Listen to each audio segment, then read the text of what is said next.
Hello everyone. तो आज हम लोग शुरू करेंगे बच्चों सिंपल हार्मोनिक मोशन का एक बहुत ही इम्पोर्टेंट टॉपिक, बहुत ही शानदार टॉपिक जिसका नाम है सिंपल पेंडुलम। ठीक है, तो सिंपल पेंडुलम से क्वेश्चन एग्जामिनेशन की बात करोगे तो भाई बहुत पूछे जाते हैं क्योंकि बहुत ही इम्पोर्टेंट टॉपिक है, तो क्वेश्चन तो खैर बनते ही हैं इससे। और इसके बारे में जानना इसलिए भी ज़रूरी है कि हमारे आसपास जो मोशन होते हैं उनमें से बहुत सारे मोशन सिंपल पेंडुलम से ही मिलते जुलते हैं। तो हमको इसको जानना चाहिए, समझना चाहिए कि ये मोशन क्या होता है और कौन कौन से फैक्टर्स इससे कंट्रोल करते हैं, क्या इसमें कंडीशंस होती हैं और कब एक मोशन को हम लोग, एक बॉडी को हम लोग सिंपल पेंडुलम की तरह ट्रीट कर सकते हैं। ठीक है, ये आज सारा कुछ हमारा क्लास जो होगा वो सिंपल पेंडुलम के बारे में होगा। इसके टाइम पीरियड को फाइंड करेंगे और अलग अलग केसेस में, अलग अलग कंडीशंस में इसके टाइम पीरियड कैसे चेंज करते हैं हम लोग उसकी भी बात करेंगे, जो कि एग्जामिनेशन के पॉइंट ऑफ व्यू भी इम्पॉर्टेंट है क्योंकि इससे क्वेश्चन बहुत बनते हैं। ठीक है, और जहाँ तक हम लोग सिंपल हार्मोनिक मोशन टॉपिक की बात करें, अगर हम लोग इस चैप्टर की बात करें तो ये हम लोग का 5th क्लास है एसएचएम का।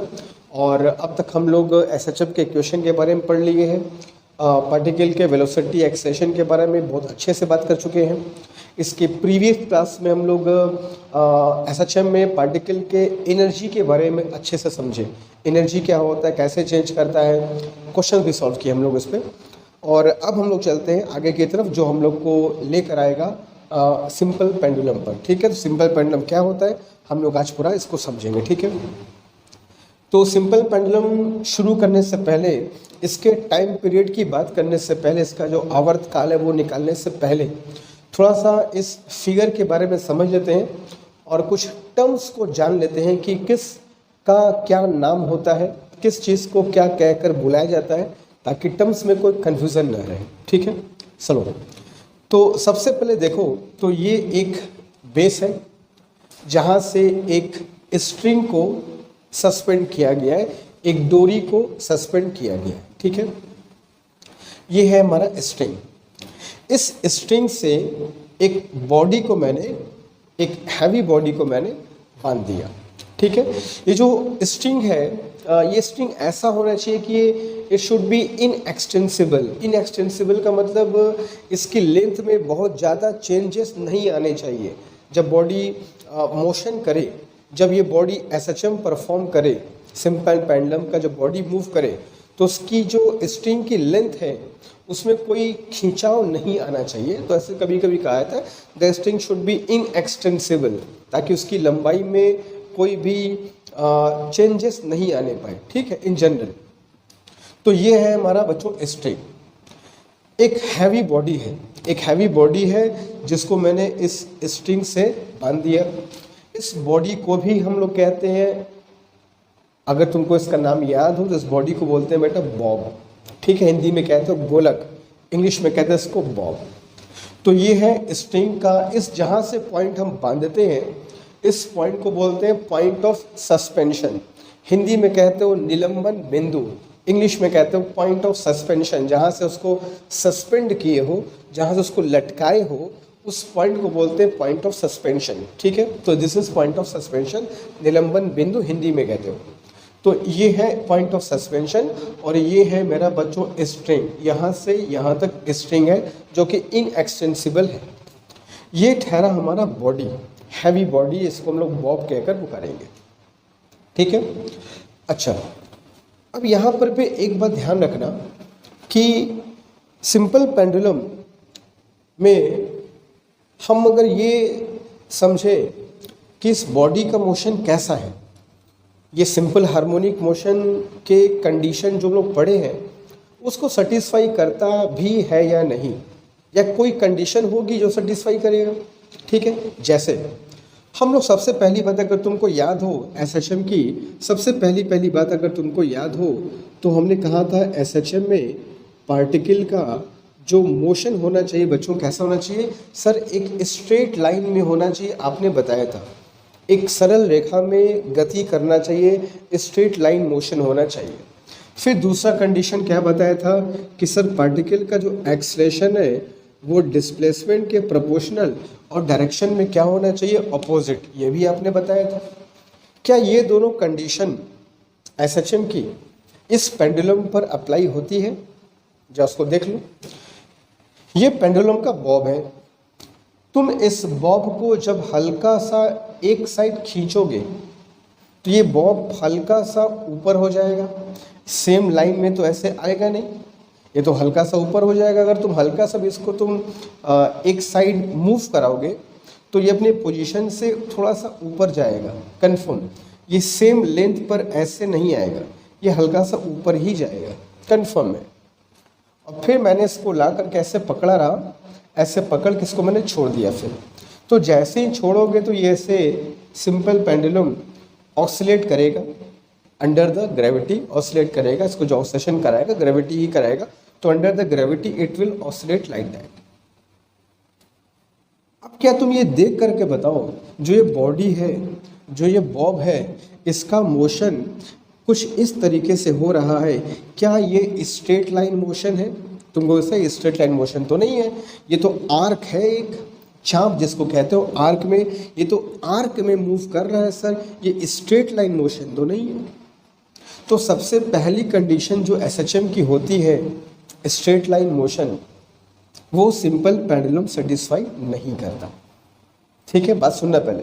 हाँ, ये वाली कंडीशन सेटिस्फाई करता है, एक्सेलेरेशन डिस्प्लेसमेंट के प्रोपोर्शनल और अपोजिट होगा, सेटिस्फाई करेगा। अभी मैं डेरिवेशन करूँगा, दिखा दूंगा। तो स्ट्रेट लाइन तो मोशन उसका नहीं है, इसका मोशन कैसा बेटा, एंगुलर। अगर तुम देखो तो ये एंगुलर मोशन कर रहा है, ये स्ट्रेट लाइन मोशन नहीं कर रहा। इसलिए सिंपल पेंडुलम में अगर तुमसे कोई पूछे कि ये एसएचएम होता है कि ये एंगुलर हार्मोनिक मोशन होता है, तो कहोगे सर ये एंगुलर हार्मोनिक मोशन होता है, ये सिंपल हार्मोनिक मोशन नहीं होता है। अगर हम एग्जैक्ट बात करें तो सिंपल पेंडुलम का जो बॉब है वो सिंपल हार्मोनिक मोशन परफॉर्म नहीं करता है, ये एंगुलर हार्मोनिक मोशन परफॉर्म करता है। मतलब इसकी जो गति है वो सरल आवर्त गति नहीं होती है, बल्कि कोणीय आवर्त गति होती है, एंगल में मूव करता है। इस बात को ध्यान रखना, ठीक है। हाँ, लेकिन इसमें कंडीशन है। कंडीशन ये है कि जो एंगल देख रहे हो बेटा, ये जो एंगल देख रहे हो ना, ये वाला, इस एंगल को बोलते हैं बेटा एंगुलर एम्पलीट्यूड। कोणीय आयाम हिंदी में कहते हो एंगुलर एम्पलीट्यूड। अगर ये एंगल को हम कम कर दें, बहुत कम, जैसे तो खैर बहुत ज़्यादा एंगल में ऑक्सीलेट कर रहा है, अगर ये एंगल बहुत कम कर दे, कुछ ऐसे समझ सकते हो कि सपोज दैट ये सिंपल पेंडुलम है और ये इसका बॉब है, ठीक है। और तुम ये सपोज दैट कि मैं इसको सिर्फ इतने मोशन में ही इसका मोशन में कराऊं, सिर्फ इतने डिस्टेंस में ही कराऊं। अगर इसको तुम ध्यान दो, ऐसे ऐसे ये एंगुलर एम्पलीट्यूड बहुत कम हो जाए, अगर बहुत कम हो जाए तो इसका जो मोशन होगा वो एग्जैक्ट तो नहीं, लेकिन फिर भी ऑलमोस्ट ये जो आर्क है, जो आर्क बन रहा था, वो आर्क थोड़ा सा स्ट्रेट हो जाएगा।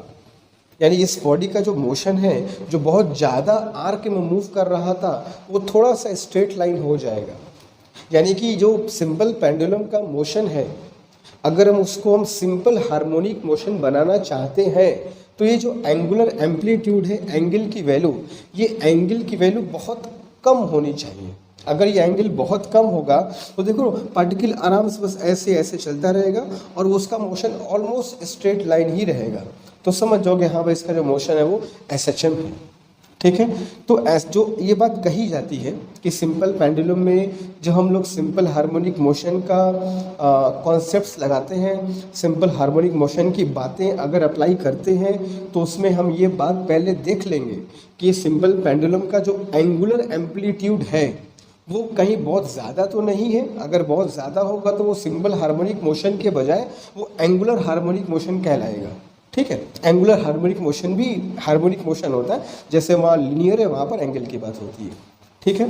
तो इसका जो मोशन होना चाहिए वो स्ट्रेट लाइन में होना चाहिए, जिसके लिए जिसके लिए जो एंगुलर एम्पलीट्यूड है बहुत कम होना है। ये एंगल जितना कम होगा, ये जो आर्क देख रहे हो वो उतना स्ट्रेट लाइन हो जाएगा।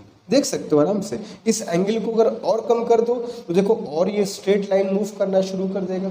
तो कह सकते हो हाँ अब ये लग रहा है कि ये सिंपल हार्मोनिक मोशन है, लग रहा है कि ये एक स्ट्रेट लाइन में चल रहा है। यहाँ तो बिल्कुल नहीं लग रहा है, ठीक है। तो खैर मैं फिगर तुमको बड़ा बनाया हूँ ताकि तुमको दिखा सकूँ कहाँ पर क्या कैसे होता है, ठीक है।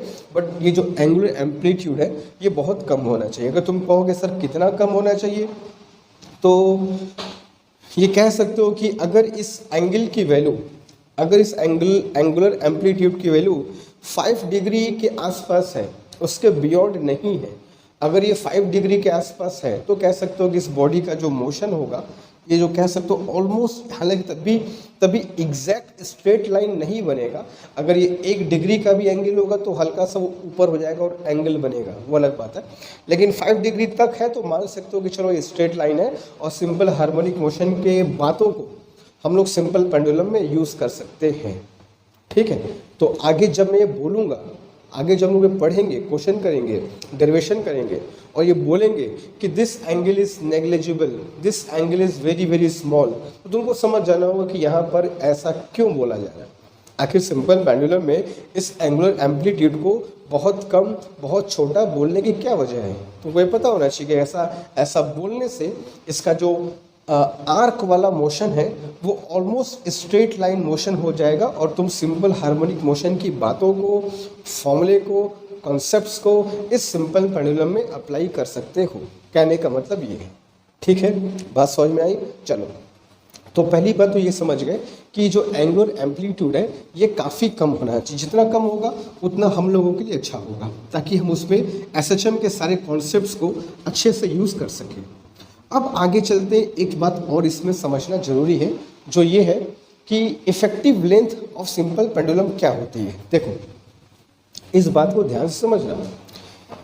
जैसे मान लो मैंने ये कहा कि स्ट्रिंग है, स्ट्रिंग की लेंथ यहाँ से लेकर के यहाँ तक बांधी गई है और स्ट्रिंग की लेंथ मान लो बच्चों कैपिटल एल है। मैं स्ट्रिंग की लेंथ बोल रहा हूँ, स्ट्रिंग मतलब जहाँ से बांधे हो और जहाँ तक बांधे हो, this is length of string, उस डोरी की लंबाई है कैपिटल एल, ठीक है। ये है बॉब का सेंटर ऑफ मास, जहाँ उसका टोटल मास बैठा होगा वही उसका सेंटर ऑफ मास होगा, ठीक है।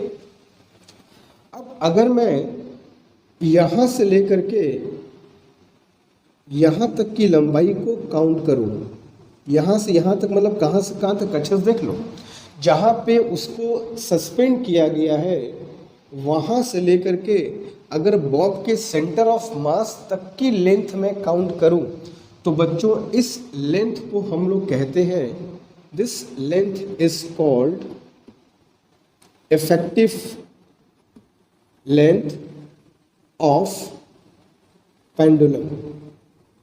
पेंडुलम की इफेक्टिव लेंथ मतलब प्रभावी लंबाई, जिसको हम लोग स्मॉल एल से डिनोट करेंगे, ठीक है। तो याद रखना कैपिटल एल स्ट्रिंग की लेंथ है और स्मॉल एल स्ट्रिंग की लेंथ से थोड़ा सा ज़्यादा। कितना ज़्यादा? तो अगर मैं इसको रेडियस मान लूँ पेंडुलम का स्मॉल आर, तो मैं ये L is equal to capital L plus R कह सकता हूँ, कोई दिक्कत नहीं है, ठीक है। तो स्ट्रिंग की लेंथ में अगर मैं बॉब की रेडियस ऐड कर दूँ तो यहाँ से लेकर यहाँ तक की लंबाई को बोलते हैं स्ट्रिंग की, पेंडुलम की इफेक्टिव लेंथ। हम लोग जो फॉर्मूला यूज़ करेंगे, हम लोग जो एक्सप्रेशन निकालेंगे टाइम पीरियड का, उसमें हम लोग ये इफेक्टिव लेंथ ही यूज़ करते हैं। याद करना, इस बात को समझना कि इफेक्टिव लेंथ क्या होती है और स्ट्रिंग की लेंथ क्या होती है। स्ट्रिंग की लेंथ तो स्ट्रिंग की लेंथ है, जहाँ से स्ट्रिंग को बांधे हो, जहाँ तक बांधे हो वो स्ट्रिंग की लेंथ है। और इफेक्टिव लेंथ का मतलब जहाँ से स्ट्रिंग तुमने बांधा है पॉइंट ऑफ सस्पेंशन से, पॉइंट ऑफ सस्पेंशन से बॉब का जो सेंटर ऑफ मास है, बॉब का जो द्रव्यमान केंद्र है, यानी कि कैपिटल एल से थोड़ा सा ज़्यादा, वो होता है स्ट्रिंग की इफेक्टिव लेंथ, पेंडुलम की प्रभावी लंबाई। अब वो कैसे निकालोगे? तो जो स्ट्रिंग की लेंथ है कैपिटल एल, उसमें अगर मैं रेडियस ऐड कर दूँ, छोटा सा रेडियस होगा बॉब का, उसको कह सकते हो कि that is L is equal to L plus R. हाँ, अगर मैं ये कहूँ कि ये जो बॉब है बहुत छोटा है और बॉब एक पॉइंट के फॉर्म में है, एक पॉइंट के फॉर्म में है और इस रेडियस इज नेग्लिजिबल, तो कह सकते हो कि जब रेडियस नेग्लिजिबल है, बॉब बहुत छोटा है, एक बिंदु की तरह है, तब कह सकते हो कि जो स्ट्रिंग की लेंथ होगी वही इफेक्टिव लेंथ भी होगी। अदरवाइज अगर बॉब बड़ा है, उसके रेडियस है, तो इफेक्टिव लेंथ में स्ट्रिंग की लेंथ प्लस रेडियस, मतलब कहने का मतलब ये है कि पॉइंट ऑफ सस्पेंशन से लेकर के सेंटर ऑफ मास तक की लेंथ इफेक्टिव लेंथ कहलाती है। फॉर्मूले में इसी लेंथ को हम लोग यूज़ करेंगे, स्मॉल एल को, कैपिटल एल को नहीं। हाँ, जहाँ पर ये छोटा होगा, आर नेग्लिजिबल होगा, तो वहाँ पर कैपिटल एल स्मॉल एल एक ही बात होगी, वो अलग बात है। मगर तुमको ये पता होना चाहिए कि इफेक्टिव लेंथ का क्या मतलब होता है। पॉइंट ऑफ सस्पेंशन से बॉब के सेंटर ऑफ मास तक की डिस्टेंस को बोलते हो पेंडुलम की इफेक्टिव लेंथ। हम लोग सारे के सारे कैलकुलेशन में इसी स्मॉल एल लेंथ को यूज़ करेंगे। ठीक है, बात समझ गए? चलो, तो ये हो गया बच्चों पॉइंट ऑफ सस्पेंशन, ये हो गया तुम्हारा बॉब, ये हो गया स्ट्रिंग की लेंथ यहाँ से यहाँ तक कैपिटल एल, जो कि लेंथ इनएक्सटेंसिबल होना चाहिए, बदलना नहीं चाहिए। और पॉइंट ऑफ सस्पेंशन से बॉब के सेंटर ऑफ मास तक की डिस्टेंस यानी कैपिटल एल प्लस थोड़ा सा radius is called effective length, pendulum की प्रभावी लंबाई। ठीक है, अच्छा। और ये एंगल हमने पहले कहा बच्चों कि एंगल जितना छोटा होगा उतना अच्छा होगा हम लोगों को इसके मोशन को एसएचएम एज्यूम करके आगे फॉर्मूला वगैरह निकालने के लिए ये हमारा आसान होगा अगर ये एंगल छोटा होगा तो। ठीक है, तो चलो मैंने मान लिया जो एंगुलर एम्पलीट्यूड है बच्चों कितना है, थीटा। ठीक है, और ये एंगुलर एम्पलीट्यूड छोटा है, इतना छोटा है कि जो बॉब का मोशन है वो आर्क में न हो करके एक स्ट्रेट लाइन में है, इतना छोटा इसको मान सकते हो। ठीक है, वो तो मैं फिगर में बड़ा दिखाऊं ताकि फिगर क्लियर दिखाई पड़े, मगर this angle should be very very small, जहाँ तक कि उसके मोशन को स्ट्रेट लाइन माना जा सके, ताकि हम लोग एसएचएम की बातें यहाँ अप्लाई कर सकें। अच्छा, अब इसका टाइम पीरियड कैसे निकालेंगे? टाइम पीरियड तो बताइए। अच्छा, कुछ बातें समझ लो। और सिंपल पेंडुलम को अगर हल्का समय उसके मीन पोजीशन, जो मीन पोजीशन पढ़े तो वही है, मीन पोजीशन से हल्का सा डिस्प्लेस करो, हल्का सा, थीटा कम होना चाहिए, हल्का सा डिस्प्लेस करो, जिसको तुम बोलते हो एक्सट्रीम पोजीशन। बाकी सब कुछ वैसे ही है एसएचएम की तरह, मीन पोजीशन, एक्सट्रीम पोजीशन सब कुछ वैसे ही है। तो मीन पोजीशन से हल्का सा डिस्प्लेस किया और डिस्प्लेस करके छोड़ दिया, तो जैसे ही छोड़ोगे तो बच्चों ये क्या होगा, ये इसके टू एंड फ्रो, इसके दोनों तरफ ये सिंपल हार्मोनिक मोशन करेगा। ठीक है, ये कहलाएगा मीन पोजीशन, जिसके अबाउट ये मूव करेगा, और ये दो कहलाते हैं एंड पॉइंट्स या एक्सट्रीम पोजीशन। ठीक है, बाकी जो आप बातें एसएचएम पढ़े हो वेलोसिटी के बारे में, एसएचएम सब कुछ यहाँ पर अप्लाई होगा। ठीक है, अच्छा, तो मैंने इसको यहाँ से यहाँ डिस्प्लेस किया और ये छोड़ा, और ये अपना एसएचएम करता रहेगा। सिंपल पेंडुलम जो ग्रेविटी के अंडर एसएचएम कर रहा है, इसका जो मोशन अंडर ग्रेविटी ही है, ग्रेविटी का बहुत बड़ा रोल है इस सिंपल पेंडुलम को कंट्रोल करने में। अगर वैक्यूम है, एयर नहीं है, अगर एयर का फ्रिक्शन नहीं है, जिसको हम लोग विस्कोसिटी बोलते हैं, विस्कोसिटी ऑफ एयर, हिंदी में कहते हो श्यानता या श्यान बल, तो अगर एयर की विस्कोसिटी नहीं है, एयर का कोई फ्रिक्शन नहीं है, तो ये सिंपल पेंडुलम इनफाइनाइट टाइम तक आराम से ऐसे टू एंड फ्रो मोशन करता रहेगा, अप टू इनफाइनाइट टाइम। लेकिन ऐसा होता नहीं है। नॉर्मल सिंपल पेंडुलम अगर तुम देखोगे, अगर यूज़ किए होगे, अगर कभी करोगे, तो क्या देखोगे कि एक बार पेंडुलम को, एक बार बॉब को हल्का सा डिस्प्लेस किया और छोड़ दिया, तो 2-3 बार में धीमे धीमे करके फिर क्या होता है, वो आकर के रुक जाता है। That is because of air friction. जो एयर का फ्रिक्शन है, विस्कोसिटी है, श्यान बल है, जो घर्षण बल है कह सकते हो, वो इसके मोशन का अपोज करता है। जब पेंडुलम यहाँ जाएगा तो विस्कोसिटी इधर काम करेगी, जब पेंडुलम यहाँ जाएगा विस्कोसिटी इधर काम करेगी, तो विस्कोसिटी इसके स्पीड को स्लो कर देता है। इसलिए धीमे धीमे पेंडुलम बेचारा कुछ देर बाद ये स्टॉप हो जाता है। तो अगर तुम कोई सब कुछ पूछेगा पेंडुलम स्टॉप क्यों हो जाता है, is because of air friction, जिसको तुम बोलते हो एग्जैक्टली बोला जाए तो एयर की विस्कोसिटी, श्यान बल की वजह से। अगर वो नहीं है, अगर एयर कोई फ्रिक्शन नहीं बीच में पैदा कर रहा है, अगर कोई घर्षण बल फ्रिक्शन नहीं है, there is no viscosity at all, तो this pendulum will move for the infinite time without getting stopped. वो आराम से चलता रहेगा। इस बात को समझ सकते हैं हम, ठीक है। चलो, तो ये तो बातें हो गई इस सिंपल पेंडुलम के बारे में कि सिंपल पेंडुलम क्या होता है, कुछ टर्म्स क्या होते हैं, कंडीशंस क्या होने चाहिए इसको एसएचएम होने के लिए, और इसके अच्छा बाकी ऑब्सेशन का केस ही है। यहाँ से मैं इसको इधर ले गया तो ये यहाँ गया, वापस आया, इधर आया, फिर यहाँ आया, वन ऑक्सीलेशन। जैसे वहाँ पढ़े थे कि मीन पोजीशन से पॉजिटिव एक्सट्रीम, फिर मीन पोजीशन, फिर नेगेटिव एक्सट्रीम, फिर mean position is one oscillation, जिसके टाइम को बोलते हैं टाइम पीरियड, ठीक है। अच्छा, बाकी सब कुछ वैसे ही है। मीन पोजीशन पर वेलोसिटी मैक्सिमम होती है और एक्सट्रीम पोजीशन पर वेलोसिटी ज़ीरो होगी, क्योंकि अगर यहाँ पे ज़ीरो नहीं होती तो यहाँ से और आगे जाता, वापस नहीं आता। वापस आने का मतलब कि एक्सट्रीम पोजीशन पर वेलोसिटी ज़ीरो। तो वेलोसिटी के बारे में जो पढ़े हो सब कुछ वैसे ही है, maximum zero, maximum zero, maximum zero, it will continue, ठीक है। तो ये हो गया तुम्हारा पूरा सिंपल पेंडुलम के बारे में। एक एक चीज़ मैं तुमको समझा दिया, कंडीशन क्या होगी, टर्म्स क्या होंगी, इफेक्टिव लेंथ क्या है, स्ट्रिंग की लेंथ क्या है, बॉब क्या है, सेंटर ऑफ मास क्या है, हम लोग समझ चुके। अब क्या करते हैं, अब थोड़ा इसका हम लोग इसके टाइम पीरियड का थोड़ा फॉर्मूला निकाल लेते हैं। टाइम पीरियड का फॉर्मूला जिससे क्वेश्चन हमसे पूछा जाता है, जो सबसे इंपॉर्टेंट पार्ट है, तो इसके टाइम पीरियड के फॉर्मूले की थोड़ा बात कर लिया जाए, ठीक है। चलो, तो मान लो ये एंगुलर एम्पलीट्यूड इसका थीटा है, ठीक है, जो बहुत कम होना चाहिए इसको एसएचएम होने के लिए। बॉब का जो मास होगा वो मान लो m है, तो बच्चों इसका जो वेट होगा वो mg होगा नीचे की तरफ, कोई दिक्कत नहीं है। इसको थोड़ा सा मैं और आगे बढ़ा दूं ऐसे, ठीक। अगर ये एंगल बच्चों थीटा है तो ये वाला एंगल भी क्या होगा, थीटा होगा, कॉरस्पॉन्डिंग एंगल है, समझ सकते हो, कोई दिक्कत नहीं है।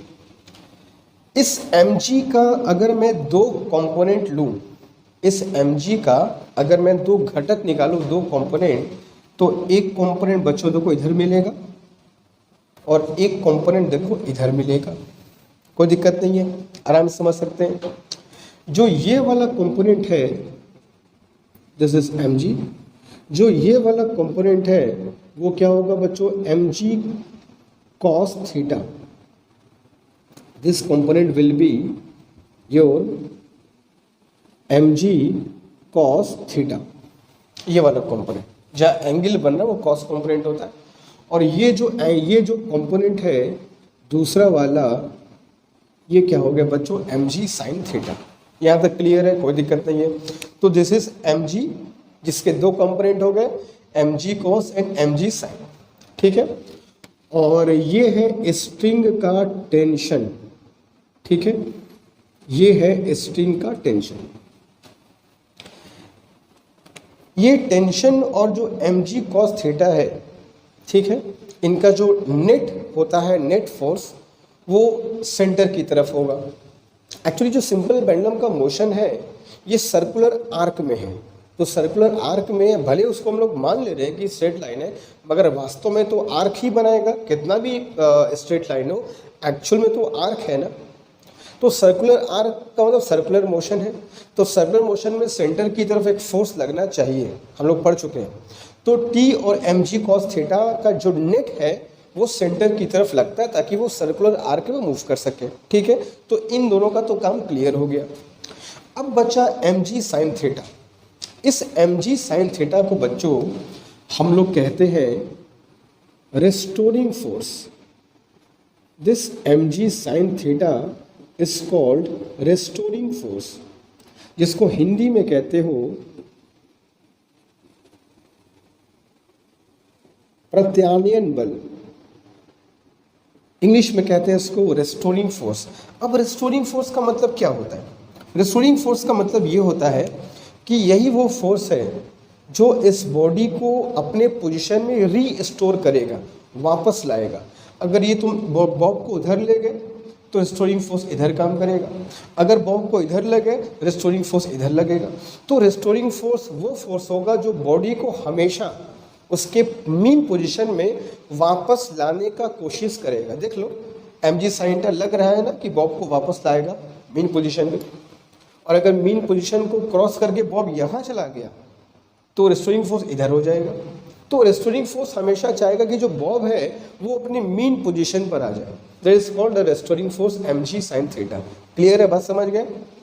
ये हो गया mg, एक घटक mg cos थीटा, एक घटक mg sin थीटा। सबको पता है जहाँ cos बनता है, जहाँ एंगल बनता है वो cos कंपोनेंट, और दूसरा वाला क्या होता है बच्चों, sin। ठीक है, ये t और mg cos थीटा का जो नेट वैल्यू है, नेट फोर्स है, वो हमेशा सेंटर की तरफ रहेगा। और कितना होगा, t minus mg cos theta will be towards the centre. हम लोग पढ़ चुके हैं सर्कुलर मोशन में, हम लोग सर्कुलर मोशन में वर्टिकल सर्किल के लिए इक्वेशन भी लिख चुके हैं अच्छे से। ठीक है, तो याद होना चाहिए सबको। हम लोग इस कभी कभी सिंपल पेंडुलम में इससे क्वेश्चन भी आ जाता है। सिंपल पेंडुलम का जो सर्कुलर, देखो सिंपल पेंडुलम का मोशन सर्कुलर भी है, तो इसके सर्कुलर मोशन में ये जो फोर्सेस इन्वॉल्व हैं टी और mg cos थीटा, कभी कभी इनसे क्वेश्चन भी आ जाता है। हम लोग उसकी बात भी कुछ क्वेश्चंस में कर लेंगे। तो t और mg cos थीटा का net value t minus mg cos theta is towards the centre. काम खत्म, ये दोनों फोर्स का काम खत्म, रोल खत्म। अब इसकी रोल की बात करते हैं। तो इसका रोल जो होगा बच्चों, वापस इसको लाना, वापस इस बॉब को मीन पोजीशन पे लेकर के आना, इट्स कॉल्ड रिस्टोरिंग फोर्स। जैसे ही ऊपर जाएगा इसको नीचे लाओगे, ये जाएगा तो वापस नीचे आ जाएगा। तो this mg sin theta is called restoring force. Clear है?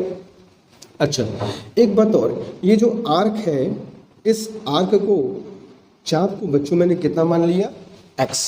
This arc is taken as x। Now restoring force that is F is equal to mg sin theta. ठीक है, since here theta is very small, हम जानते हैं यहाँ पर theta बहुत small है, क्योंकि स्मॉल नहीं होगा तो हम लोग इसके मोशन को SHM कैसे कहेंगे, थीटा स्मॉल ही है। एंड फॉर स्मॉल एंगल्स हम ये जानते हैं sine theta is approximately equal to theta. छोटे एंगल्स के लिए साइन थीटा थीटा के बराबर होता है, और थीटा इज इक्वल टू होता है सर आर्क अपॉन रेडियस। ठीक है, चाप बटे त्रिज्या पड़े हो गए, तो theta is equal to arc upon radius. Radius मतलब ये टोटल लेंथ, टोटल लेंथ मतलब यहाँ से लेकर के सेंटर ऑफ मास तक की लेंथ। ठीक है, जो रेडियस है यही रेडियस है, यही रेडियस है, इस रेडियस में चलना। तो एंगल इज इक्वल टू क्या हो जाएगा बच्चों, आर्क। आर्क कितना हो जाएगा x, और रेडियस क्या होगा l, कैपिटल L नहीं, कैपिटल L तो सिर्फ यहाँ से यहाँ तक है। हम लोग जो लेंथ लेते हैं वो स्ट्रिंग की लेंथ नहीं होती है, हम लोग इफेक्टिव लेंथ लेंगे हमेशा, हर जगह, इस बात को ध्यान रखना। तो effective length is small l, कहाँ से कहाँ तक, पॉइंट ऑफ सस्पेंशन से सेंटर ऑफ मास तक। ये इसका रेडियस है बच्चों, ये इसका रेडियस है, ये वाला, जो कि कैपिटल L से थोड़ा सा बड़ा है। तो स्मॉल l क्या हो गया, radius, that is angle is equal to arc upon radius. Therefore F is equal to कह सकते हो mg into X by L. ठीक है, और अगर तुम ध्यान से एक बात को देखो तो ये जो फोर्स का डायरेक्शन है, बताओ डिस्प्लेसमेंट के अपोजिट है कि नहीं। अगर डिस्प्लेसमेंट इधर की तरफ है तो mg sin थीटा इस तरफ होगा। अगर डिस्प्लेसमेंट तुमने यहाँ दिया है x, तो mg sin थीटा इस तरफ होगा। तो जो mg sin थीटा है, जिसको रिस्टोरिंग फोर्स कह रहे हो, उसका डायरेक्शन हमेशा डिस्प्लेसमेंट के अपोजिट है। और डिस्प्लेसमेंट हम लोग पहले ही जानते हैं कि डिस्प्लेसमेंट हम लोग कहाँ से मेजर करते हैं, तो डिस्प्लेसमेंट हम लोग मेजर करते हैं बच्चों मीन पोजीशन से, हम सबको पता है। तो मीन पोजीशन से इधर गया तो फोर्स इधर लगा, मीन पोजीशन से इधर गया तो फोर्स इधर लगा। तो जो फोर्स का डायरेक्शन है, अगर ध्यान से देखो तो जो x डिस्प्लेसमेंट है इसके अपोजिट है। तो I write since F is opposite in direction to x, जो F है वो x के अपोजिट है direction wise. Therefore we can say F is equal to minus M G into X by L कह सकते हैं। दिस नेगेटिव वो इस बात को बताता है कि फोर्स का डायरेक्शन एक्स के डायरेक्शन के अपोजिट है।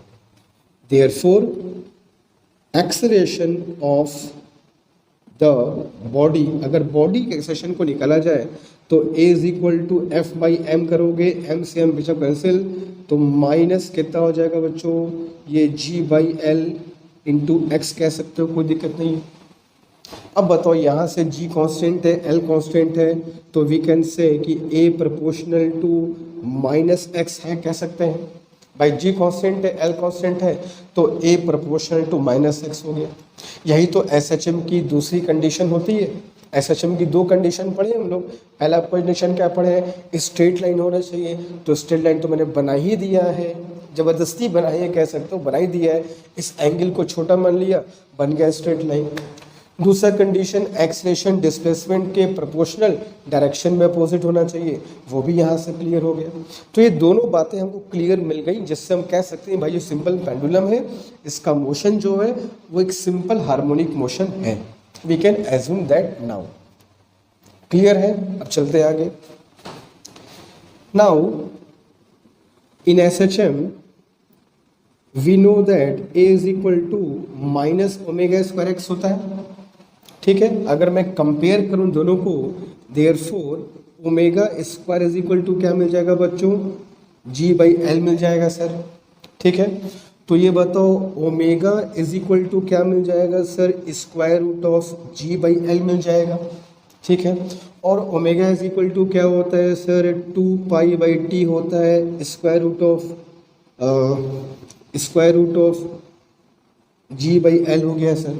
इसको रिवर्स कर दिया जाए तो रिवर्स कर दोगे तो टी का फॉर्मूला क्या मिल जाएगा बच्चों, बहुत ही फेमस फॉर्मूला है, बहुत लोग को पता भी होगा, T is equal to 2 pi square root of L upon G, ठीक है।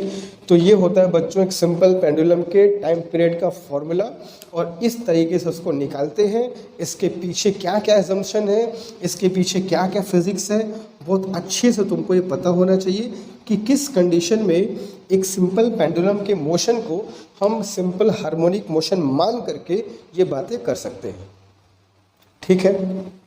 समझ गए? तो जल्दी से इसको कॉपी कर लो। तो इसके हम लोग और डिफरेंट कंडीशंस में, ये तो नॉर्मल कंडीशन की बात हो गई, हम डिफरेंट कंडीशंस में इसके फॉर्मूले की बात करते हैं। जल्दी क्विक।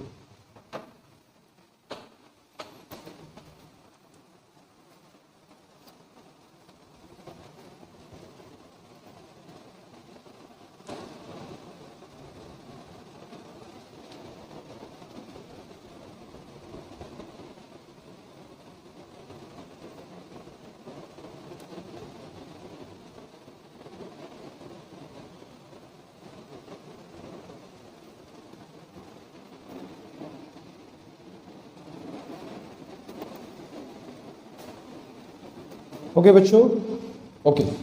तो अब इसमें हम लोग ये तो मान लो सिंपल पेंडुलम के लिए फॉर्मूला आ गया।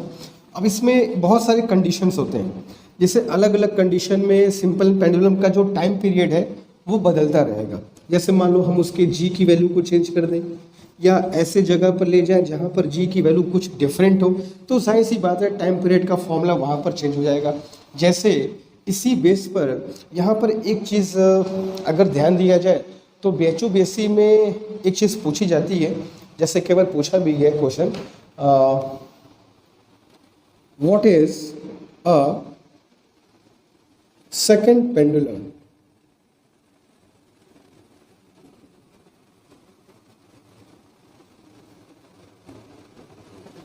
एक सेकंड पेंडुलम क्या होता है, ठीक है।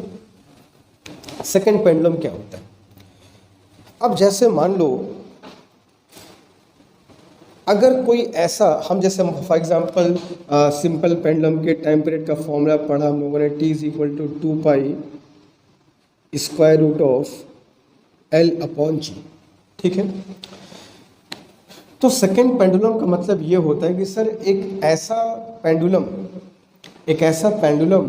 जिसका टाइम पीरियड 2 सेकंड हो, उस पेंडुलम को हम बोलते हैं बच्चों सेकंड पेंडुलम। ये फैक्ट है, ये फैक्ट है, इस फैक्ट को याद रखना।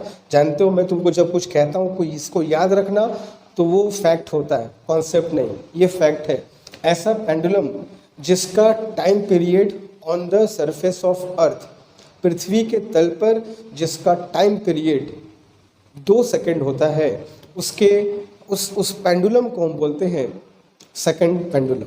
ठीक है, सेकंड लोलक हिंदी में कहते हो, इंग्लिश में कहते हैं सेकंड पेंडुलम। ठीक है, अब ये होता है कि सर इस पेंडुलम की लेंथ कितनी होती है, तो जब मैं t इज इक्वल टू यहाँ रखूँगा, 2 पाई को रखूँगा, g को रख कर सॉल्व करूँगा, g की एवरेज वैल्यू 9.8 रख के सॉल्व करूँगा, तो जो बच्चों लेंथ आती है सिंपल पेंडुलम की वो अप्रॉक्सीमेटली 0.99 मीटर के आसपास आती है।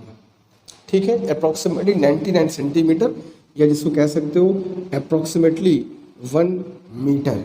ठीक है, एग्जैक्टली 1 मीटर नहीं होता है, लगभग 99 सेंटीमीटर के आसपास होता है, या 0.99 मीटर जो कह सकते हो। तो याद रखना कि सेकंड पेंडुलम की जो लेंथ होती है on the earth surface is equal to approximately 1 metre या 99 सेंटीमीटर। ठीक है, और इसका जो टाइम पीरियड कितना होता है 2 सेकेंड।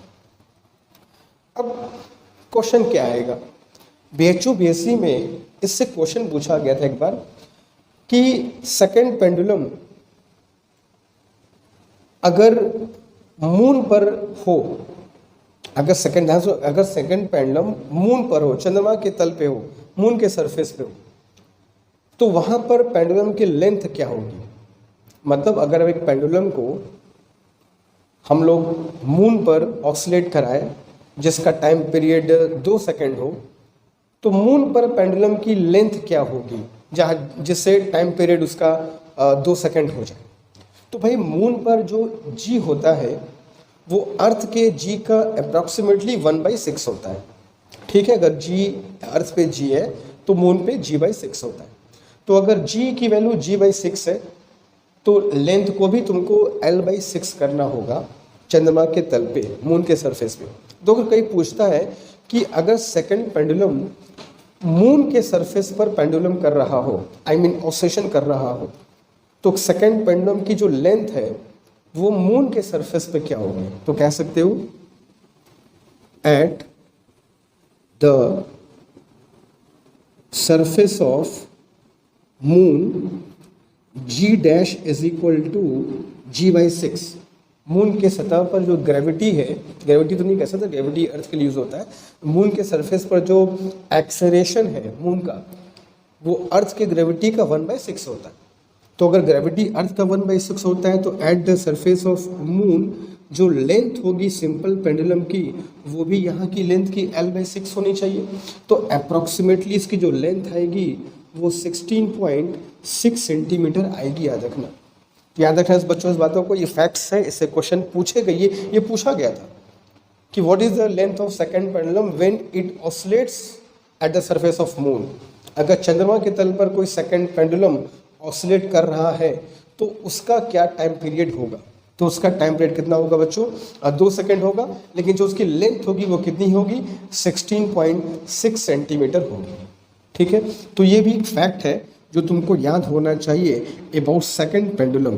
तो सेकंड पेंडुलम की जहीं भी बात कभी भी आएगी तो हम लोगों को ये बात ध्यान रखनी है कि हम लोग इस चीज़ को पढ़े हैं, अकॉर्डिंगली हम लोग यूज़ करेंगे। ठीक है, तो जल्दी से जो कॉपी करना है कर लो, चलेंगे टूवर्ड्स हम लोग आगे। अब इसके फॉर्मूले को, सिंपल पेंडुलम के फॉर्मूले को हम लोग डिफरेंट केसेस में पढ़ेंगे। जल्दी कर लो क्विक।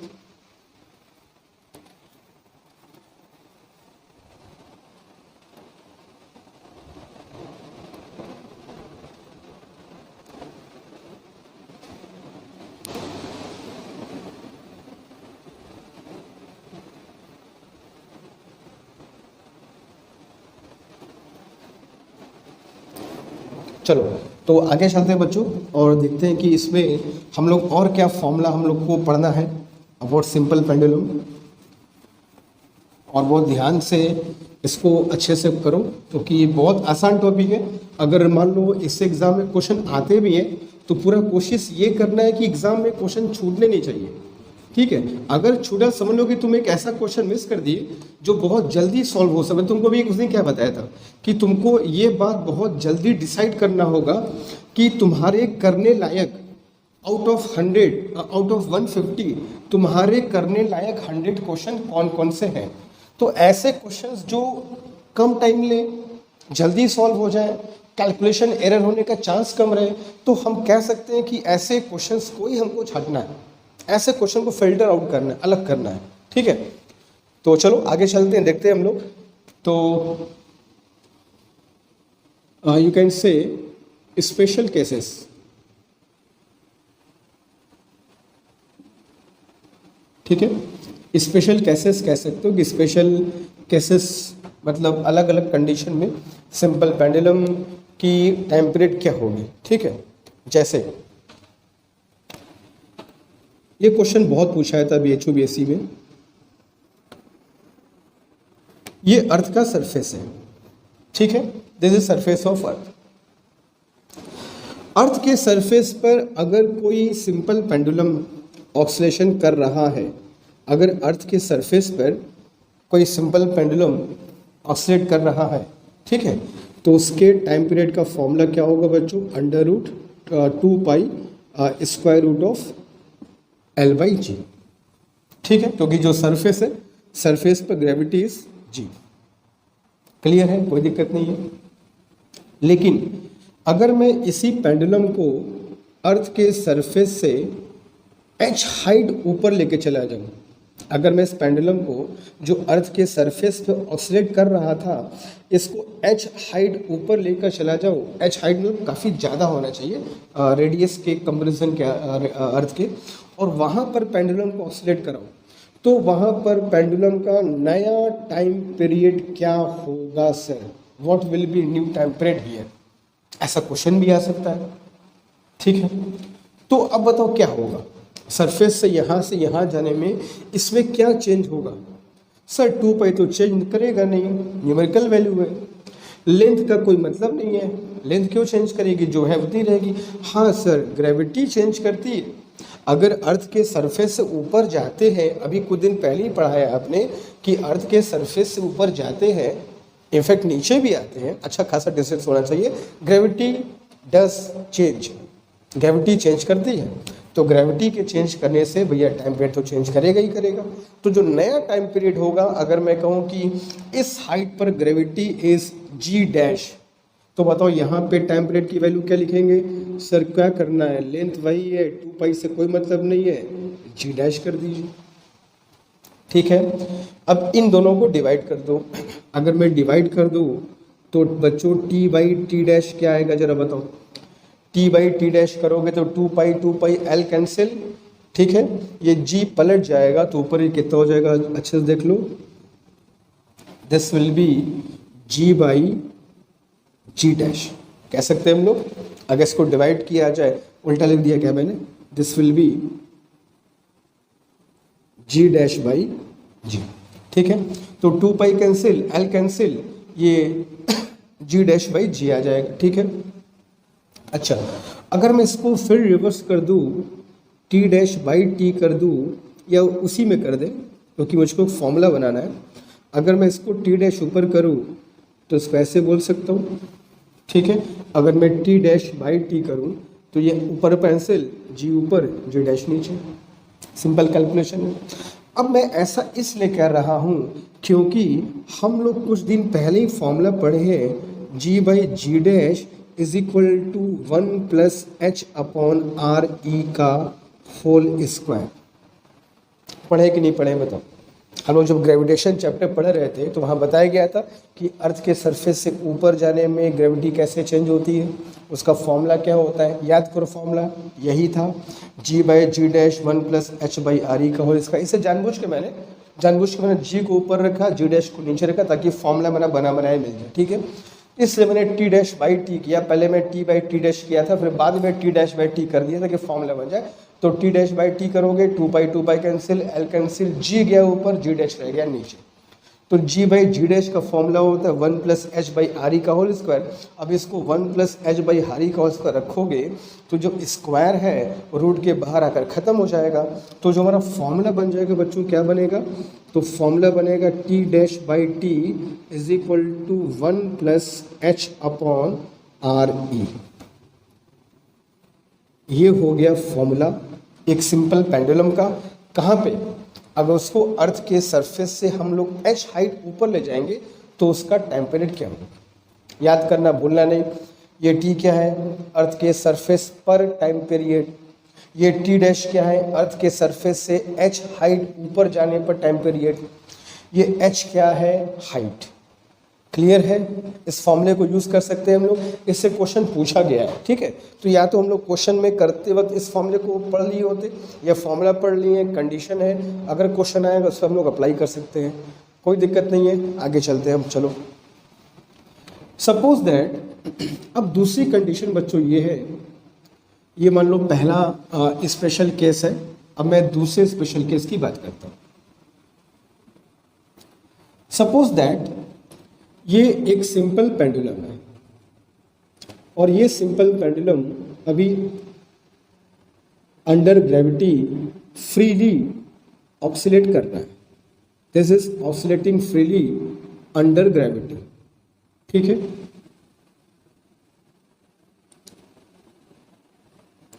अब यहां से क्वेश्चन और बनता है, अब इस सिंपल पेंडुलम को जो ऑक्सीलेट कर रहा है फ्रीली अंडर ग्रेविटी, हम इसके साथ कुछ एक्सपेरिमेंट करना चाहेंगे। जैसे हम इस सिंपल पेंडुलम को बच्चों एक लिफ्ट में लेकर जाना चाहेंगे, इनसाइड द लिफ्ट। लिफ्ट मतलब एलिवेटर जो तुम देखते हो। तो बहुत क्वेश्चन पूछे जाते हैं इससे कि अगर हम एक सिंपल पेंडुलम को एक लिफ्ट में ऑसिलेट कराएं, ऊपर जाती लिफ्ट में, नीचे आती लिफ्ट में, एक्सेलरेशन के साथ, तो उसका टाइम पीरियड क्या होगा? वो फास्ट होगा कि स्लो होगा, कितना फास्ट होगा, कितना स्लो होगा, बहुत क्वेश्चन पूछा जाता है, ठीक है। तो उसका थोड़ा सा फॉर्मूला क्या होता है उसको देखते हैं हम लोग। जैसे एग्जांपल के तौर पे दिस इज पॉइंट ए, और मान लो बच्चों ये एक लिफ्ट है, ठीक है, एक एलिवेटर है, और इस एलिवेटर के अंदर मैं एक सिंपल पेंडुलम को रख दिया हूँ और उसके सीलिंग पर, इसके सीलिंग पर, इसकी छत पर एक सिंपल पेंडुलम मैंने बांध दिया है। और सिंपल पेंडुलम जो बंधा हुआ है वो सिर्फ बंधा हुआ ही नहीं है, वो इस के अंदर बच्चों ऑक्सीलेट भी कर रहा है। ये सिंपल पेंडुलम ऑक्सीलेट भी कर रहा है इस लिफ्ट के अंदर। और ये लिफ्ट है, ये एक लिफ्ट है और लिफ्ट में एक्सेलरेशन भी है। और सपोज दैट बच्चों लिफ्ट कहाँ जा रही है? ऊपर की तरफ। ये मैटर करता है कि लिफ्ट ऊपर जा रहा है कि नीचे जा रहा है, फॉर्मूला निकालने में डज मैटर। तो मान लो बच्चों लिफ्ट ऊपर की तरफ जा रही है। एक दूसरा केस बन सकता है, एक दूसरा केस बन सकता है कि मान लो बच्चों अच्छा इसी में मैं तुमको बताता हूँ कि लिफ्ट अगर ऊपर जाएगा, या चलो दूसरा डायग्राम ड्रॉ करके तुमको दिखा देते हैं, एक ही में अगर थोड़ा सा कन्फ्यूज़न कुछ बच्चों को हो जाए तो। मान लो वही कंडीशन है, वही लिफ्ट है, और फिर इसकी सीलिंग पर मैंने एक पेंडुलम को सस्पेंड कर दिया, और उस पेंडुलम को मैंने सिर्फ सस्पेंड ही नहीं किया, उसको मैं उस पेंडुलम को उस लिफ्ट के अंदर मैं ऑक्सीलेशन भी करा रहा हूँ, ठीक है। It is also oscillating inside the lift. और ये जो लिफ्ट है बच्चों, ये नीचे की तरफ मान लो आ रही है with some acceleration, let us suppose A naught. तो अब तुमसे पूछा जाएगा भैया इस सिंपल पेंडुलम का टाइम पीरियड कितना होगा? अगर नॉर्मल वो एयर में है, तो अगर एयर में है तो टाइम पीरियड क्या होता है sir? 2 pi square root of L/G आपने पढ़ाया है। अगर वो एयर में ऑसिलेट कर रहा है तो फ्रीली अंडर ग्रेविटी। अगर उसको मैं एक लिफ्ट में ला के रख दिया, एक ऐसी लिफ्ट जो ऊपर की तरफ जा रही है विथ सम एक्सेलरेशन, तो उसका नया टाइम पीरियड क्या होगा? ठीक है, देखो एक्चुअली इसको जो पूरा सॉल्व करने का तरीका है बच्चों, वो उस तरीके का नाम है सूडो फोर्स, छद्म बल। ऐसे कंडीशंस में सूडो फोर्स को लेकर के आते हैं हम। पहले तो क्या करेंगे, लिफ्ट के अंदर जा कर के बैठ जाएंगे, फिर वहाँ पर सूडो फोर्स लेकर के आएंगे, सूडो फोर्स को यूज़ करके फॉर्मूला निकालते हैं। तो सूडो फोर्स को मैं पूरा यूज़ करके बताऊंगा तो बहुत वक्त लग जाएगा, सूडो फोर्स पूरा समझाना पड़ेगा, सूडो फोर्स आता कहाँ से है, फिर inertial frame, non inertial frame, बहुत लंबी चौड़ी बात होगी। अभी फिलहाल हमको फॉर्मूले से मतलब है और क्वेश्चन सॉल्व करने से मतलब है। हम लोग BHU BSc के लिए पढ़ रहे हैं, हम लोग जिसको पूरा पूरा अच्छे से 11th में जब पढ़ाऊंगा तो देखना कि सारे फॉर्मूले कैसे आते हैं, ठीक है। तो बस मैं तुमको फॉर्मूला लेके समझा रहा हूँ, याद करने का तरीका बता दूंगा, भूलेगा नहीं। तो अगर ये अपवर्ड गोइंग है, ठीक है, तो इस कंडीशन में बच्चों टाइम पीरियड का फॉर्मूला होता है t इज इक्वल टू 2 नीचे लिख दे रहा हूँ मैं, चलो। In this condition t is equal to 2 square root of L by G plus A0। इस कंडीशन में टाइम पीरियड का फॉर्मूला होगा। किस कंडीशन में? उस कंडीशन में जब लिफ्ट कहाँ हो बच्चों, ये अपवर्ड गोइंग लिफ्ट के लिए है। जब लिफ्ट ऊपर की तरफ जा रहा हो तो G प्लस A0, सब कुछ वही होगा, L अपॉन G होता है ये, बस उसमें एक्सेलरेशन लिफ्ट का, ये A0 किसका एक्सेलरेशन है, ये A0 लिफ्ट का एक्सेलरेशन है, G में ऐड हो जाएगा। इन केस अगर A0 नीचे की तरफ है, अगर डाउनवर्ड गोइंग लिफ्ट है और उस लिफ्ट के छत पे एक पेंडुलम है जो ऑक्सीलेशन कर रहा है, तो उस पेंडुलम का टाइम पीरियड लिफ्ट के अंदर बच्चों फॉर्मूला होता है 2 स्क्वायर रूट ऑफ, जाहिर सी बात है, L upon G minus A0, ठीक है। तो ये दो फॉर्मूले होते हैं अगर हम एक सिंपल पेंडुलम को लिफ्ट के अंदर ऑसिलेट कराते हैं तो। अपवर्ड गोइंग लिफ्ट है तो G plus A0, downward going lift है तो G माइनस A0, जहाँ A0 क्या होगा, लिफ्ट का एक्सेलरेशन, ठीक है। और ये फॉर्मूला जानते ही हो, फ्रीली जब बाहर एयर में ऑसिलेट करेगा तब के लिए, और वो कंडीशन देख ही रहो, अर्थ के सरफेस और अर्थ के सरफेस से ऊपर जाने पर टाइम पीरियड कैसे हम लोग निकालेंगे, ठीक है। तो एक काम करो, अभी एक छोटा सा फॉर्मूला और ही बचा हुआ है, जल्दी से उस फॉर्मूले को कॉपी कर लो, तो उस फॉर्मूले को भी हम लोग डिस्कस कर लेते हैं, ठीक है, जल्दी क्विक।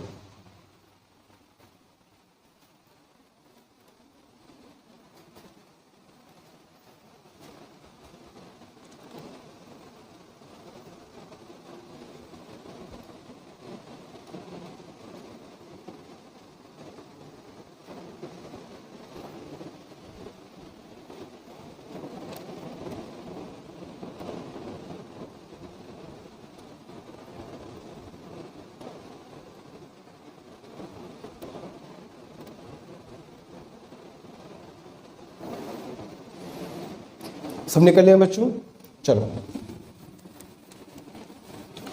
एक छोटा सा केस और है जिससे क्वेश्चन बनता है, वो भी डिस्कस हम लोग कर लेते हैं अभी। And the case is that, देखो जैसे मान लो ये कार है, ठीक है, और ये कार की सीलिंग है।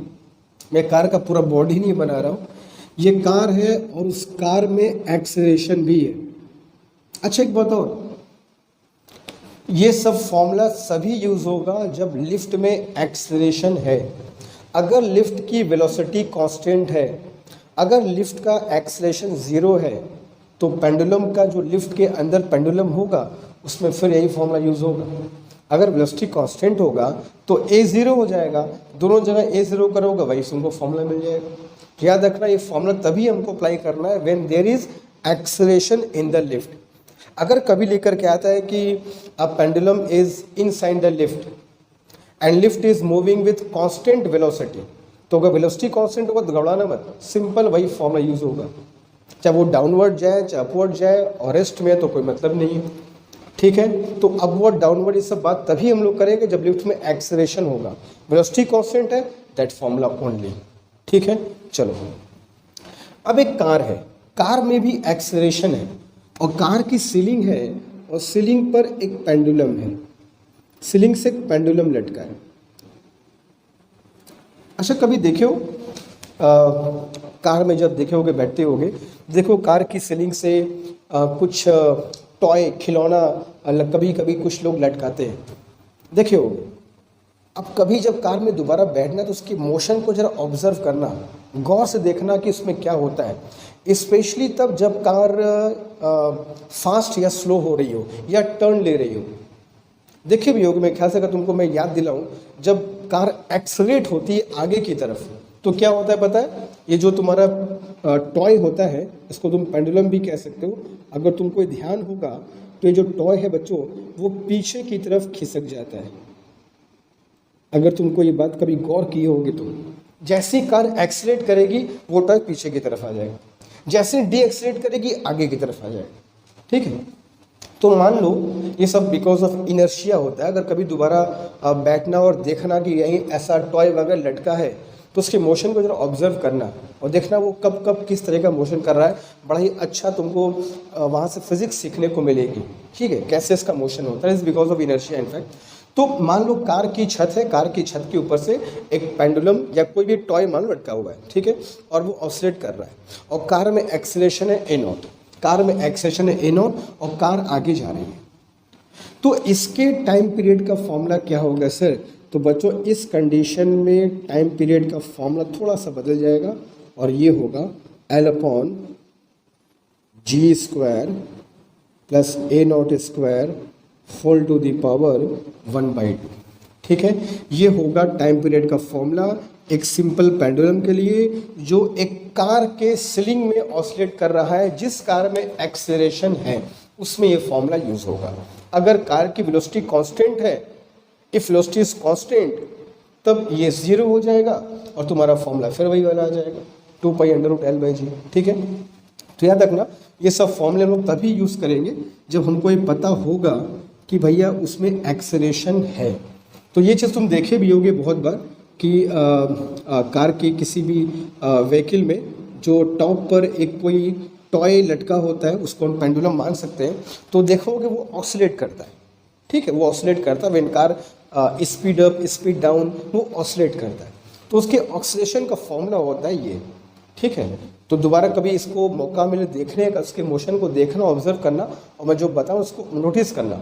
जब भी कार स्पीड अप होगी वो टॉय पीछे खिसक जाएगा, जब भी कार स्लो डाउन होगी वो आगे निकल जाएगा बिकॉज ऑफ इनर्शिया, जड़त्व का गुण यही होता है। ठीक है, और अगर टाइम पीरियड पूछे we can use this formula. तो ये कुछ स्पेशल केसेस हैं सिंपल पेंडुलम के जहाँ पर टाइम पीरियड का फॉर्मूला बदल सकता है। क्यों? Because of gravity. ठीक है, तो इसे कॉपी कर लो, ये भी कर लिए थे, कर लो इसको। तो आगे चलेंगे टूवर्ड्स नेक्स्ट टॉपिक।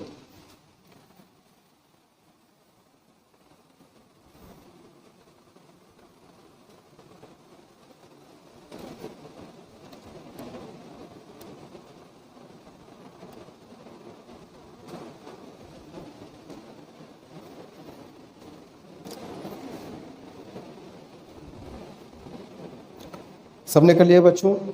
चलो आगे चलते हैं। अब जैसे मान लो हम लोगों ने ये सब पढ़ लिया कि सिंपल पेंडुलम का टाइम पीरियड अलग अलग कंडीशन में क्या होता है, लिफ्ट के अंदर क्या होता है, बाहर क्या होता है। अब ऐसे बहुत सारे मोशन हैं, मैं तुमको बार बार कह रहा हूँ कि सिंपल पेंडुलम जो सिंपल हार्मोनिक मोशन है ये तक कॉमन मोशन है कि हमको अपने लाइफ में हमारे आसपास ऐसे हजारों जगह होंगे जहाँ पर हमें ये मोशन दिख जाते हैं कि भाई यहाँ पर सिंपल हार्मोनिक मोशन हो रहा है। जिनमें से एक देखो क्या होता है। अगर मैं यहाँ पे तुमको एक छोटा सा फॉर्मूला और बताऊँ,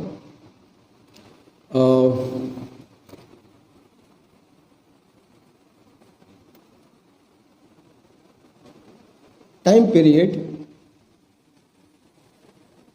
ऑफ अ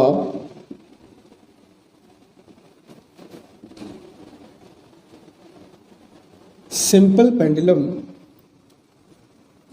of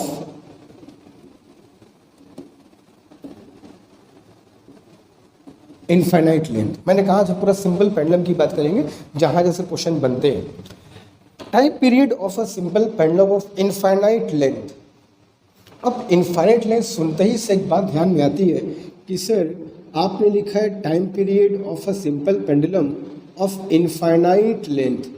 तो इनफाइनाइट लेंथ अगर मैं फॉर्मूला यूज करूँ T = 2π√L/g, तो यहाँ से एक बार पता चल रही है कि अगर लेंथ इनफाइनाइट होगी तो टाइम पीरियड भी इनफाइनाइट हो जाएगा। मगर ऐसा नहीं होता है।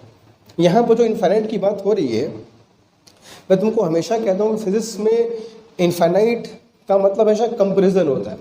यहाँ पे कंपेरिजन की बात हो रही है। इनफाइनाइट का मतलब कि जो सिंपल पेंडुलम की लेंथ है वो रियल में मैथमेटिक्स वाला इनफाइनाइट नहीं है। यहाँ जो लेंथ है वो जो अर्थ का रेडियस है, अर्थ के रेडियस के कंपैरिजन में बड़ी लेंथ है। हम लोग जो नॉर्मल लेंथ लेते हैं 1 मीटर 2 मीटर, वो अर्थ के रेडियस के कंपैरिजन में नेग्लिजिबल है ना। लेकिन अगर एक ऐसा पेंडुलम हो जिसकी लेंथ बहुत बड़ी हो, लगभग अर्थ के रेडियस के बराबर, अर्थ के रेडियस के बराबर लेंथ अगर हो, तो ये मतलब कहने का हुआ इनफाइनाइट, नॉट एक्चुअल इनफाइनाइट। ठीक है, वो मैथमेटिक्स में इनफाइनाइट नहीं। अगर अर्थ के रेडियस के कंपैरिजन बहुत बड़ी लेंथ हो जाए, double of radius, triple of radius, ऐसा कुछ, तो वहां पर पे टाइम पीरियड का फॉर्मूला क्या होगा और देखते हैं। सपोज दैट ये अर्थ है, ठीक है, और एक सिंपल पेंडुलम है जो ऑलमोस्ट कह सकते हो कि इसकी रेडियस के लेंथ का है। अब रेडियस की लेंथ के बराबर पेंडुलम बहुत बड़ा होगा, तो उसको मैं सिर्फ यहाँ पे ऐसे ही दिखाई दे रहा हूँ। ये पेंडुलम है, इसका और छोर कहाँ है उससे मतलब नहीं है, बस ये समझ जाओ कि ये अर्थ के सरफेस के ऊपर ऐसे ऑक्सीलेट कर रहा है। It is oscillating like that, ठीक है। तो ये पेंडुलम है जिसकी लेंथ अर्थ के रेडियस के कंपैरिजन में बच्चों बहुत बड़ी है। ये अर्थ का रेडियस है, ये अर्थ का सेंटर है, इसके सेंटर के कंपैरिजन में इसकी लेंथ बड़ी है, या डबल है, ट्रिपल है, उसी के आसपास से कह सकते हो, ठीक है। मतलब रेडियस के कंपैरिजन में ही लेंथ होनी, that is meaning of infinite, not actual infinite. तो इस कंडीशन में मैं अगर डेरिवेशन तो मैं नहीं करूँगा, तो टाइम फिर बहुत लैप्स होगा हमारा, बस बताता हूँ। देखो ऐसे कंडीशन में जो ग्रेविटी होगी बच्चों, वो काम करेगी सेंटर की तरफ, ठीक है, this will be the gravity, ठीक है। फिर ग्रेविटी का हम 2 कंपोनेंट निकालेंगे, एक इधर निकालेंगे, एक इधर निकालेंगे, और जो इधर वाला फोर्स होगा वही रिस्टोरिंग फोर्स होगा। फिर बाकी पूरा प्रोसेस वही है जो सिंपल पेंडुलम में किए। तो अगर इनफाइनाइट लेंथ का कोई हो, लगे कि भाई अर्थ के सरफेस पे एक बहुत बड़ा सा पेंडुलम है जो अर्थ के सरफेस पे ऑसिलेट कर रहा है, बहुत बड़ा सा पेंडुलम है, तो उसका क्या टाइम पीरियड होगा। तो बच्चों उसके टाइम पीरियड का फॉर्मूला होता है 2 pi square root of RE/G। ये होता है एक सिंपल पेंडुलम का फॉर्मूला जिसकी लेंथ क्या होती है, इनफाइनाइट। इनफाइनाइट भले लेकर के आएगा, मगर समझ जाना वो रेडियस के कंपैरिजन में हो, ठीक है।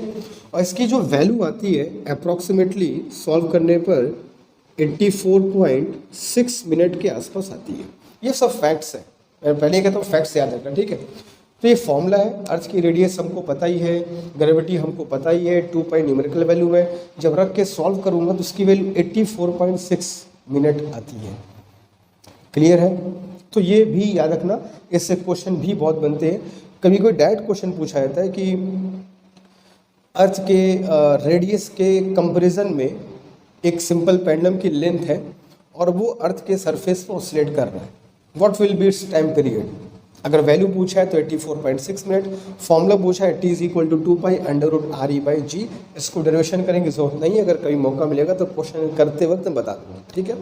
एक चीज़ तो ये हो गई। दूसरी चीज़ एक और जिससे क्वेश्चन बनता है, ये मान लो बच्चों अर्थ है, ठीक है। अब कुछ क्वेश्चंस ऐसे बनते हैं कि मान लो अर्थ में एक टनल बना दिया जाए, सुरंग, एक सुरंग खोद दिया जाए जो उसके सेंटर से ऐसे पास करता हो, कुछ ऐसे लाइक दैट। मान लो बच्चों यहाँ पर पे एक सुरंग बना दी गई, देयर इज अ टनल। अर्थ के दोनों तरफ, अर्थ के सरफेस में एक बीच से मैंने एक टनल बना दिया और ये है अर्थ का सेंटर, ठीक है। तो अब बताओ, अब क्वेश्चन ये पूछा जाता है कि इस टनल में अगर किसी बॉडी को हम ड्रॉप कर दें अर्थ के सरफेस से, ठीक है। अब मान लो यहाँ पर एक बॉडी है, m मास की बॉडी है मान लो। अब इस m मास के बॉडी को बच्चों मान लो इस टनल में छोड़ दिया जाए, इस टनल में गिरने के लिए छोड़ दिया जाए, तो इस बॉडी का मोशन कैसा होगा। ये अर्थ का सेंटर है, इसका मोशन कैसा होगा। तो एक्चुअली में इसका जो मोशन होता है बच्चों, वो भी एक सिंपल हार्मोनिक मोशन ही होता है। इसको प्रूफ तो मैं नहीं करने जाऊंगा, उसकी ज़रूरत नहीं है, टाइम हमारा खर्च होगा, है ना। बस समझते रहो इसका मोशन हार्मोनिक कैसे हो, बता देखो। देखो मोशन स्ट्रेट लाइन तो है, ठीक है, मोशन स्ट्रेट लाइन तो है, स्ट्रेट लाइन मोशन तो चल रहा ही है, ठीक है। अब सिंपल हार्मोनिक कैसे होगा वो समझो। जब ये बॉडी में ड्रॉप करूँगा, एक सुरंग खोद दिया बीच में से जो अर्थ के सेंटर से पास कर रहा है, जब ये मैं ड्रॉप करूँगा तो अर्थ का जो सेंटर है, जो यहाँ से ग्रेविटी काम करेगी, वो इस बॉडी को नीचे खींचेगा, तो बॉडी नीचे की तरफ गिरेगी, पक्का गिरेगी। ये गिरते गिरते जब जाएगी तो सेंटर पर पहुँचेगी। Centre is called mean position. Centre लगभग मीन पोजीशन, ऐसा मीन पोजीशन पढ़े। मीन पोजीशन पर वेलोसिटी क्या होती है? मैक्सिमम। जब ये यहाँ से आगे बढ़ेगा फिर नीचे की तरफ जाएगा। जब नीचे जाएगा तो ग्रेविटी कहाँ काम करेगी? इस तरफ। भाई ग्रेविटी सेंटर की तरफ काम करती है। जब ये गिर रहा है तो भी सेंटर की तरफ। जब ये बॉडी इधर जा रहा होगा, जब ये बॉडी नीचे गिर रहा होगा, तब भी ग्रेविटी कहाँ काम करेगा? सेंटर की तरफ। तो मान लो बॉडी यहाँ पहुँच गया, तब भी ग्रेविटी क्या होगा बच्चों? सेंटर की तरफ ही होगा। तो जब ये बॉडी को तुम ड्रॉप किए और बॉडी गिरता हुआ दूसरे कोने पर पहुँचेगा, तो यहाँ से बाहर नहीं निकल जाएगा कि वो बाहर निकल के अंतरिक्ष में चला, ऐसा नहीं है। यहाँ से बाहर निकल के स्पेस में नहीं जाएगा वो, कोई पाताल वाताल नहीं है नीचे, सब स्पेस है, ठीक है। तो जब यहाँ पहुँचेगा तो ग्रेविटी अब ऊपर खींचेगी तो ऊपर की तरफ जाएगा। हालांकि इसमें ऊपर नीचे कुछ होगा नहीं, हम लोग स्पेस में ऊपर नीचे नहीं कह सकते हैं, ये दूसरी साइड जाएगा। इस साइड रुकेगा तो फिर नीचे वाला खींचेगा, फिर ऐसे जाएगा। तो इसका जो मोशन है बच्चों एक सिंपल हार्मोनिक मोशन होगा। अगर ऐसा पॉसिबल हुआ, एक इमेजिनरी, एक काल्पनिक सुरंग मान लो है, हम लोग टनल ड्रॉप तो खोद नहीं सकते, कोई बहुत एनर्जी, बहुत मुश्किल काम है। एक इमेजिनरी टनल मान लो कि एक काल्पनिक सुरंग है जो अर्थ के केंद्र से होकर गुजरती है, इमेजिन करो। और उसके ऊपर से एक मैंने बड़ा सा गोला ड्रॉप कर दिया, तो गोला जब ड्रॉप करोगे तो ये मत सोचना कि वो गोला यहाँ से ड्रॉप किए और नीचे से निकल, ऐसा नहीं है। नॉर्मली क्या होगा, तुम एक सिरे से डालोगे दूसरे सिरे से गोला बाहर निकल जाएगा, ऐसा होता है, मगर यहाँ नहीं होगा। ये तुमने गोला जो ड्रॉप किया है वो अर्थ के सेंटर से होता हुआ इस सिरे से बाहर नहीं निकलेगा कि बाहर निकल के पाताल लोक में चला गया। ऐसे पाताल लोक कुछ होता नहीं, जो है सब स्पेस है। ये बाहर नहीं निकल पाएगा। ये जैसे ही यहाँ पहुँचेगा सेंटर ऊपर खींच लेगा, फिर ऊपर पहुँचेगा नीचे वाला खींच लेगा, फिर यहाँ पहुँचेगा ऊपर खींच लेगा। तो ये अनंत काल तक चलता रहेगा सिंपल हार्मोनिक मोशन। तो ये क्वेश्चन भी कई बार पूछा जाता है, सर इसके टाइम पीरियड का फॉर्मूला क्या होगा? तो खुशी की बात यह है, तुमको कोई दूसरा फॉर्मूला याद नहीं करना है, जो बगल वाला फॉर्मूला है वही ये फॉर्मूला भी होता है टाइम पीरियड का। T = 2 square root of RE/G, जहाँ RE क्या होगा इस अर्थ का, ऑफ कोर्स रेडियस। ठीक है, समझ गए? तो एक फॉर्मूला और है, जल्दी से इसको करो, मैं बता दूँ, और हमारा जो सिंपल पेंडुलम का पूरा जो कहानी है वो फिनिश हो जाएगा। जल्दी से क्विक।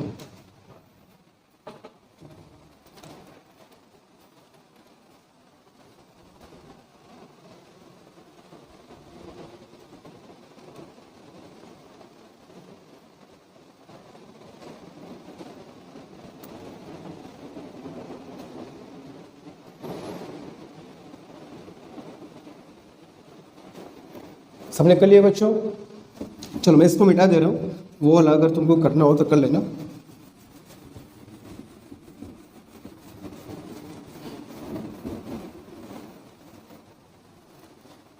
एक ये चीज भी बहुत बार पूछी जाती है एग्जाम में, time period of a floating hollow cylinder. बहुत बार ये क्वेश्चन पूछा जाता है, time period of a floating hollow cylinder. एक तैरते हुए अगर हॉलो सिलेंडर है, खोखला सिलेंडर है, तो उसके टाइम पीरियड का फॉर्मूला क्या होगा? देखो, क्या हमें यहाँ पे बताना क्या चाहता हूँ वो समझना थोड़ा। यहाँ थोड़ा सा आर्किमिडीज प्रिंसिपल की बात होगी, तो हम लोग पूरा देखते हैं क्या होता है। तो मान लो बच्चों ये एक सिलेंडर है, हॉलो सिलेंडर है, और इसको एक पानी में या कोई भी एक लिक्विड है, नॉट नेसेसरली वाटर, कोई भी लिक्विड है, और इसमें इसको मैंने इमर्स कर दिया, इसमें डुबा दिया, कुछ ऐसा है। ये एक लिक्विड है, इस लिक्विड में मैंने इस सिलेंडर को ऐसे डुबा दिया, ठीक है। दिस इज, ये जो लेंथ है दिस इज एल। सिलेंडर की जो टोटल लेंथ है हम लोग उसकी बात नहीं कह रहे, जो सिलेंडर की वो लेंथ है जो पानी के अंदर है, जो लिक्विड के अंदर है बच्चों, वो लेंथ कितनी है, मान लो एल। टोटल लेंथ की बात मैं यहाँ नहीं कह रहा, वॉट एवर टोटल लेंथ, जो पानी के अंदर डूबी लेंथ है वो एल है, ठीक है। Small L is the length of cylinder which is inside the liquid. तो होता क्या है, देखे भी होगे, देख भी लेना घर पे, कोई सिलेंडर बॉडी हो देख लेना। जब किसी सिलेंड्रिकल बॉडी को लाइट वेट हो तो क्या भारी होगा तो फट से डूब जाएगा, है ना, उसमें भी लॉ ऑफ फ्लोटेशन का काम करता है। तो that's why I have written hollow, ताकि खोखला हो, मास का हो। तो उसको हल्का सा पानी में डुबा दिया और हल्का सा नीचे की तरफ पुश करके छोड़ दो, तो देखोगे कि 2-3 बार ऊपर नीचे ऑसिलेट करता है। किसी भी सिलेंड्रिकल बॉडी को तुम्हारे घर में अगर हो लाइट वेट, तो किसी बड़े से एक वेसल में पानी भर के उसको हल्का सा पानी के अंदर डुबा के हल्का सा पुश दे के छोड़ दो, देखो कुछ देर तक वो ऑसिलेट करता रहेगा। तो इसका मोशन भी सिंपल हार्मोनिक मोशन होता है, इसका मोशन भी स्ट्रेट लाइन है, और यहाँ भी बच्चों A प्रोपोर्शनल टू -x होता है। इसको प्रूफ किया जा सकता है, मैंने पहले ही कहा था। किसी मोशन को SHM प्रूफ करना होगा तो क्या करोगे, यही प्रूफ करोगे। तो इसमें आर्किमिडीज प्रिंसिपल की बात आएगी, बायसी फोर्स की बात आएगी, उत्प्लावन बल वगैरह नाम सुने होंगे, तो उस तक हम नहीं जा रहे, हम बस तुमको बता रहे हैं कि होता क्यों है। जैसे ही तुम इस सिलेंडर को नीचे हल्का सा पुश करोगे, होगा क्या कि नीचे से पानी का एक बायसी फोर्स काम करेगा, नीचे से बच्चों पानी का एक बायसी फोर्स काम करेगा, उत्प्लावन बल। ये बायसी फोर्स, ये जो बायसी फोर्स है ये कुछ इस तरीके का ही होता है, F प्रोपोर्शनल टू -x। जो उत्प्लावन बल है ये डिस्प्लेसमेंट के प्रोपोर्शनल और अपोजिट होता है। तुम डिस्प्लेस नीचे किए हो तो बायसी फोर्स कहाँ लगेगा, ऊपर की तरफ। अभी देख लो, क्लियर हो गया, डायरेक्शन तो अपोजिट है ही है। आप पुश नीचे किए, बायसी फोर्स ऊपर की तरफ, और डायरेक्शन अपोजिट है ये, प्रोपोर्शनल x के होता ही है ये। तो इस सिलेंडर का मोशन भी पानी में ऊपर नीचे क्या होता है बच्चों, सिंपल हार्मोनिक मोशन होता है। अब तुमसे पूछा जाता है इसका टाइम पीरियड, तो बच्चों इसमें घबराने की बात बिल्कुल नहीं है। यहाँ जो टाइम पीरियड होता है इसका फॉर्मूला वही है, T = √2 पाई L/G, जहाँ L जो है वो इस सिलेंडर की टोटल लेंथ नहीं है।